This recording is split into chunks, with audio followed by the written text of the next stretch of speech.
नमस्कार, मैं अशोक कुमार पांडे और स्वागत है आपका टीसीएच पर। 2014 के बाद से इस देश से भगोड़ों की सूचना लगातार आती रहती है। कभी पता चलता है नीरव मोदी भाग गया, कभी पता चलता है विजय माल्या भाग गया, कभी कोई भाग गया, कभी कोई भाग गया। ये घटनाएं अब सामान्य हो गई हैं, लेकिन अभी तक जिन भगोड़ों की खबर आ रही थी या आई है, वो सारे के सारे ऐसे लोग हैं जो पैसे रुपए लेकर गायब हुए हैं, करप्शन करके गायब हुए हैं।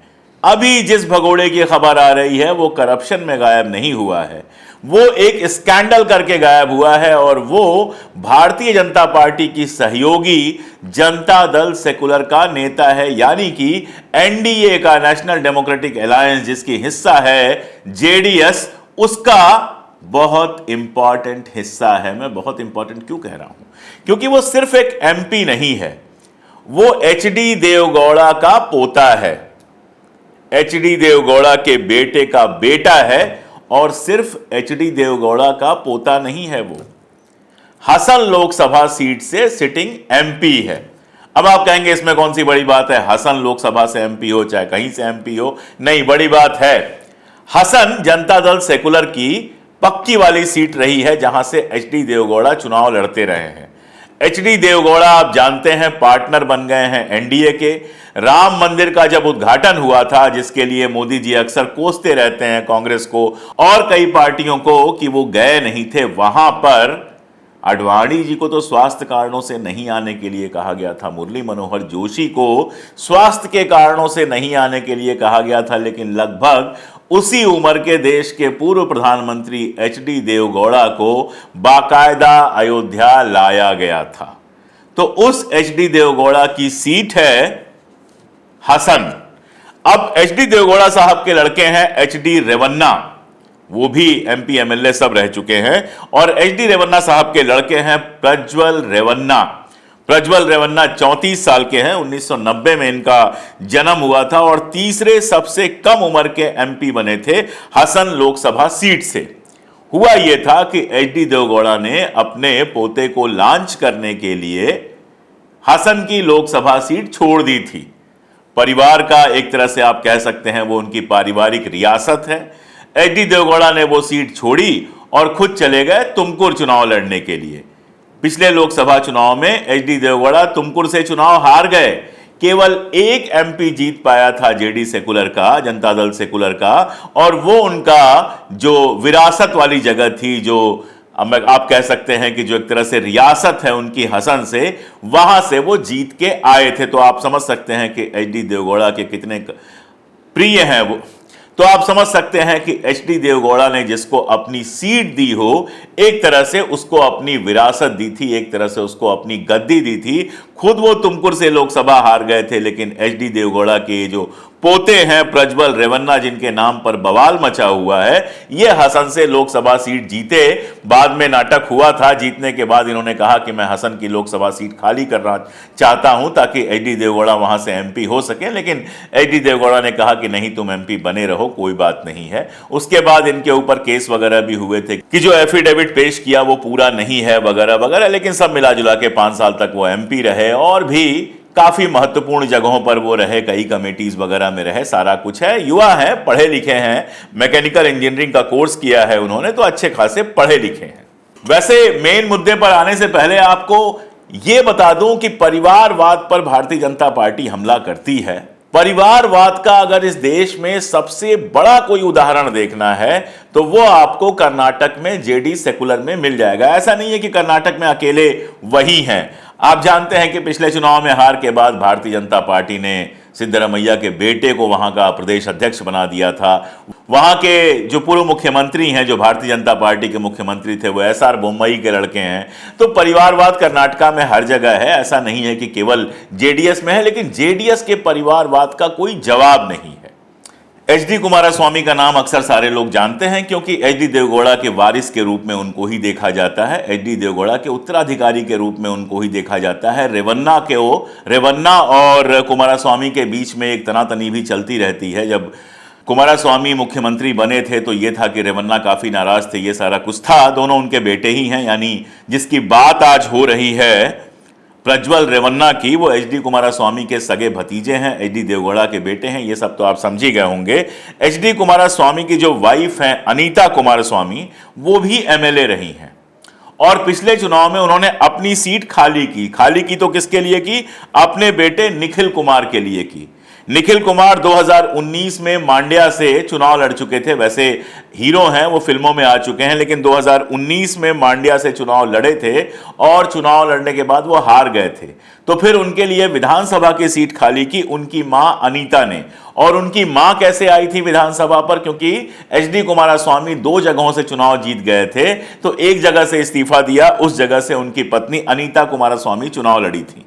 इसके अलावा दामाद भी आपको मिल जाएंगे, बेटी मिल जाएगी, मतलब वो एक ऐसा परिवार है जहां सब एमपी एमएलए हैं। जेडीएस के बारे में इंसाइडर्स बताते हैं कि जितनी भी ऐसी सीटें हैं जो आराम से जीती जा सकती हैं, वो परिवार में बांट दी जाती हैं और बाकी सीटें दूसरों को दे दी जाती हैं। तो बिल्कुल वो देवगौड़ा और फैमिली का प्राइवेट कंसर्न है। वो पूरी तरह से आप ये कह सकते हैं कि वो एक प्राइवेट कंपनी की तरह चलता है, जिसमें देवगौड़ा, उनके बेटे, उनके बहू, उनके नाती, उनके पोते, उनके दामाद, उनके बेटी, सब एमपी एमएलए एमएलसी बनते रहते हैं। खैर, उनके परिवार का मामला है और वो परिवार अब एनडीए में है, तो उस पर तो कोई सवाल मोदी जी उठा नहीं सकते हैं। मोदी जी जब परिवारवाद की बात करेंगे तो कर्नाटक में जेडीएस के ऊपर कोई सवाल नहीं उठाएंगे, ये सब अलग मामला है। मुख्य मुद्दा ये है कि प्रज्वल रेवन्ना हिंदुस्तान छोड़कर फ्रैंकफर्ट यानी कि जर्मनी भाग गए हैं। हुआ कुछ यूं था कि जिस दिन चुनाव चल रहा था वहां पर, उस दिन चुनाव के दिन रेवन्ना के एजेंट ने शिकायत की पुलिस में कि रेवन्ना साहब की सीडीज बांटी जा रही हैं। अब जब पुलिस ने अपनी जांच शुरू की तो पता चला कि इन सीडीज की संख्या 2000 के आसपास है और इन 2000 सीडीज में वही था जो नहीं होना चाहिए था, यानी महिलाओं के आपत्तिजनक वीडियो उनके साथ। यह पुलिस का कहना है, यानी दोहरा दूं मैं, पुलिस का कहना है कि 2000 के आसपास आपत्तिजनक सीडीज बांटी गई हैं। इसके साथ साथ उनके घर में जो काम करती हैं, उन्होंने बाप और बेटे दोनों के ऊपर आरोप लगाया है। उनका कहना यह है कि वो एच डी रेवन्ना की जो पत्नी है उनकी रिश्तेदार हैं और गरीब होंगी तो उनके घर में काम करती हैं। अब उन्होंने आरोप यह लगाया है कि एच डी रेवन्ना की पत्नी जब भी बाहर होती थी तो एच डी रेवन्ना उनको अपने कमरे में काम के बहाने बुलाते थे और इसके बाद बताने की जरूरत नहीं है, कोई महिला किस बात से परेशान होगी, क्या करते होंगे, यह सारा कुछ आप समझ सकते हैं। साथ साथ उसने कहा है कि प्रज्वल रेवन्ना का खौफ तो इतना ज्यादा था कि प्रज्वल रेवन्ना जब घर में आता था तो हम सारे लोग स्टोर में छुप जाते थे। यानी जो महिला काम करने वाली थी उनके घर में, जब प्रज्वल रेवन्ना घर में आते थे तो वो स्टोर में छुप जाती थी। और वो यही नहीं रुकी हैं, उन्होंने कहा है कि प्रज्वल रेवन्ना उनकी बेटी को वीडियो कॉल करते थे और वीडियो कॉल पे आपत्तिजनक हरकतें करते थे। यानी ये आदमी बहुत साफ साफ लगता है कि ये एक परवर्ट टाइप का आदमी है, जो न केवल घर की नौकरानी और उसकी बेटी को, बल्कि इसके अलावा अगर 2000 सीडीज हैं तो आप अंदाजा लगा सकते हैं कि कितनी सारी महिलाओं के साथ ये आपत्तिजनक हरकतें करता था। 35 साल का युवा है, मैंने आपको बताया कि मैकेनिकल इंजीनियरिंग का कोर्स किया है, पढ़ा लिखा है, एच डी देवगौड़ा के घर में पैदा हुआ, यानी कि प्रधानमंत्री के घर में पैदा हुआ। इसके पिता मंत्री रहे हैं, एच डी देवगौड़ा मुख्यमंत्री रहे हैं। ये खुद एच डी देवगौड़ा ने इसके लिए अपनी सीट छोड़ी हसन की, जहां से एमपी रहा। इस बार फिर से उसको टिकट मिला है, फिर से हसन से चुनाव लड़ रहा है जहां वोटिंग हो चुकी है। और इस आदमी के कैरेक्टर के बारे में यह कहा जा रहा है कि 2000 से ज्यादा इसकी आपत्तिजनक सीडीज मिली हैं। 27 अप्रैल को एसआईटी ने एक केस दर्ज किया। जब ये सीडीज वगैरह मिल गई, जांच शुरू हुई, तो एसआईटी ने 27 अप्रैल को इसके ऊपर एक केस दर्ज किया और उसके बाद 28 तारीख को खबर यह आती है कि ये उड़ गया फ्रैंकफर्ट जर्मनी, यानी ये भाग गया देश छोड़कर। अब आप देखिए कि जिस देश की हालत यह है, यही बेंगलोर था। बेंगलोर में एक बड़ा कार्यक्रम था, उस बड़े कार्यक्रम में लंदन से एक कश्मीरी पंडित राइटर आने वाली थी वो आई, लेकिन उनको बेंगलोर एयरपोर्ट से बाहर नहीं निकलने दिया गया, इसलिए कि कहा गया वो तो एंटी नेशनल है। यानी सरकार सब जानती है कौन किस फ्लाइट से आ रहा है, कौन किस फ्लाइट से जा रहा है। निताशा कौल उनका नाम है, उनकी कई बड़ी अच्छी किताबें हैं, अच्छी रिसर्चर है। सरकार सब जानती है कि कौन आ रहा है, कौन जा रहा है, और सरकार के जानते बूझते जिस आदमी के ऊपर इस तरह के केस हैं, जिस आदमी के ऊपर 2000 सीडीज के आरोप लगे हैं, जिस आदमी के खिलाफ एसआईटी बिठाई गई है, उस आदमी को उड़ा दिया गया फ्रैंकफर्ट। और अब कंडीशन यह है कि जेडीएस के लोग तो कुछ नहीं बोल रहे हैं। रेवन्ना यानी उसके पिता ये कह रहे हैं कि अगर वो देश छोड़कर गया है, सरकार को जरूरत होगी, सरकार चाहेगी तो उसको वापस ला सकती है। लेकिन Bharatiya Janata party devil's advocate बनने पे लगी है। एसआर बोम्मई के जो बेटे साहब हैं, बसवराज बोम्मई, जो वहां पर बाकायदा चीफ मिनिस्टर रहे हैं भारतीय जनता पार्टी से, तो आप समझ सकते हैं कि एक महत्वपूर्ण नेता हैं। उनका बयान यह है कि यह बिल्कुल पहले से प्लानिंग रही होगी, यानी पहले से ही फ्रैंकफर्ट जाना उनका तय रहा होगा। एसआईटी की जांच या ये 2000 जो आपत्तिजनक सीडीज आई हैं, उनसे कोई लेना देना नहीं है रेवन्ना के भागने का, ये कह रहे हैं भारतीय जनता पार्टी के नेता बसवराज बोम्मई। और चलो, बसवराज बोम्मई तो कम से कम कर्नाटक के हैं तो कुछ कह रहे हैं, यही कम से कम कह रहे हैं कि ये सारा कुछ पहले से प्लान था, ये सारा कुछ पहले से प्लान था कि वो फ्रैंकफर्ट जाने वाले थे, टिकट पहले से बुक था। अब तो जांच होगी तो पता चलेगा टिकट कब बुक हुआ था, बाकी सारी चीजें क्या थी। लेकिन जिनको बोलना चाहिए उनकी जबान पूरी तरह से बंद है। स्मृति ईरानी अमेठी से चुनाव लड़ रही हैं, भारत सरकार की महत्वपूर्ण मंत्री हैं, महिला बाल विकास मंत्री हैं, इन मामलों की मंत्री हैं जो ये मामला बन रहा है। बड़ी नेता बन गई हैं, और अगर नहीं भी हैं तो कम से कम अपने को शो तो ऐसे ही करती हैं जैसे वो बहुत बहुत बहुत बहुत बड़ी नेता हों। लेकिन रेवन्ना के मामले पर स्मृति ईरानी एक शब्द नहीं बोलेंगी।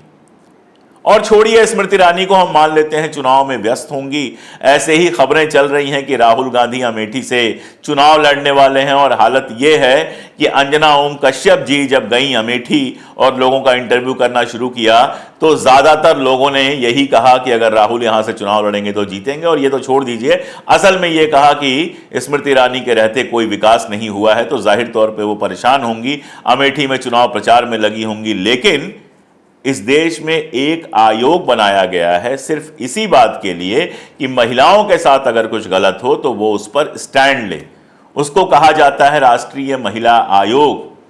लेकिन उसको रेखा शर्मा जी ने, ऐसा लगता है कि राष्ट्रीय स्वयंसेवक संघ महिला आयोग बना दिया है।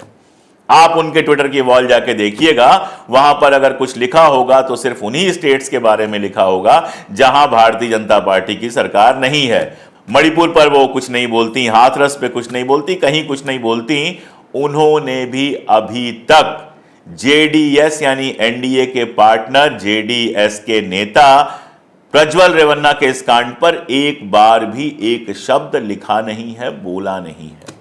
यानी राष्ट्रीय महिला आयोग भी पूरी तरह से खामोश है इस बड़े आरोप पर। भारतीय जनता पार्टी घूम घूम के महिलाओं के स्वाभिमान, महिलाओं की शक्ति, नारी शक्ति वगैरह वगैरह के नारे देती रहती है। जब आए थे मोदी जी तो बहुत हुआ नारी पर वार, अब की बार मोदी सरकार के नारे लगे थे। और यहां कंडीशन यह है कि उनका अपना अलायंस पार्टनर, जिसके साथ मिलकर वो चुनाव लड़ रहे हैं, अगर कल को सरकार बनती है तो कौन जाने प्रज्वल रेवन्ना अगर जीत के आते हैं तो उसमें मिनिस्टर बन जाएं, उस प्रज्वल रेवन्ना के इस घृणित कांड पर एक शब्द नहीं बोलती है। हालांकि इसमें किमाश्चर्यम, क्या आश्चर्य है।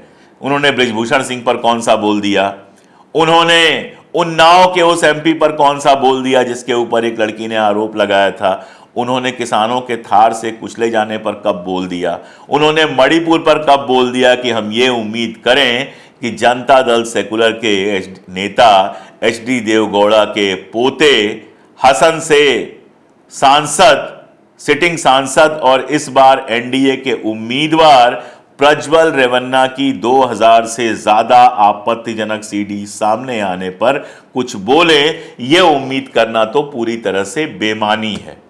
लेकिन सवाल यह उठता है कि वो बोलें ना बोलें, हम बोलेंगे कि नहीं, आप बोलेंगे कि नहीं। जरा सोच के देखिए कि एक एमपी प्राइम मिनिस्टर का पोता, मिनिस्टर का बेटा, चीफ मिनिस्टर का भतीजा और खुद एक पावरफुल एमपी अगर 2000 महिलाओं के साथ, और मान लीजिए कि 2000 महिलाएं नहीं भी हैं, 400 महिलाएं हैं, 500 महिलाएं हैं, मैं कह रहा हूं एक महिला भी है, अगर उसके साथ वो इस तरह का अत्याचार कर रहा है जिस प्रिविलेज पोजीशन पर वो है, और इसके पहले तो भारतीय जनता पार्टी की सरकार थी, तो किसी की हिम्मत भी नहीं होती कि उसके खिलाफ कुछ बोलता। लेकिन अब जब उसके घर की ही एक महिला ने बोला है, उसके घर में काम करने वाली एक महिला ने बाप और बेटा दोनों के ऊपर आरोप लगाया है, और इतनी सारी सीडी सामने आई हैं, तो क्या केंद्र सरकार का भी यह फर्ज नहीं बनता कि वो ना केवल इसकी मजम्मत करे, इसकी पूरी तरह से आलोचना करे, बल्कि अपने अलायंस पार्टनर को कहे कि ऐसे आदमी को पार्टी से निकालो, ऐसे आदमी को सस्पेंड करो, ऐसे आदमी को बर्खास्त करो। मैं तो ये कहूंगा कि अगर ये जांच आगे बढ़ती है, इस जांच में कुछ मिलता है, तो हसन लोकसभा की सीट पर उसका अगर चुनाव भी होता है तो उस चुनाव को निरस्त किया जाना चाहिए। वो आदमी न चुनाव लड़ने योग्य है, न वो आदमी संसद के अंदर रहने योग्य है, और ना ही वो सभ्य समाज में घूमने योग्य है। वो एक ऐसा भेड़िया है जिससे किसी को भी कभी भी खतरा हो सकता है। वो एक ऐसा परवर्ट है जिसकी जगह या तो जेल होनी चाहिए और या फिर किसी मेंटल हॉस्पिटल का वार्ड होना चाहिए। लोकसभा में ऐसे आदमी को नहीं होना चाहिए। आपको क्या लगता है, मोदी जी इस विषय पर बोलेंगे? स्मृति ईरानी अपना मुंह खोलेंगी, या रेखा शर्मा कुछ कहेंगी, या सब खामोश रहेंगे और एक बड़े आदमी की जांच धीरे धीरे ठंडे बस्ते में चली जाएगी? 2000 सीढ़ियां पहले से हैं, कुछ दिन बाद विदेश से लौट के ऐसी 2000 और सीढ़ियां वो प्रोड्यूस करेगा, और ऐसे लोग हमारे एमपी एमएलए बनकर हमको नैतिक शिक्षा देते रहेंगे, देश को चलाते रहेंगे। आपको क्या लगता है, ये मुझे कमेंट में जरूर बताइएगा। और इस तरह के मुद्दों पर बोलना जरूरी है। मेरे पास जो जगह है वहां मैं बोल रहा हूं, जहां आप हैं सोशल मीडिया पर, जनता के बीच में, जहां भी इस मुद्दे पर जरूर बोलिए, लोगों को बताइए कि एनडीए का एक पार्टनर ऐसी हरकत करके कितने आराम से विदेश चला गया, और प्रधानमंत्री से लेकर राष्ट्रीय महिला आयोग तक सारे के सारे खामोश हैं। आज के लिए इतना ही, बहुत शुक्रिया।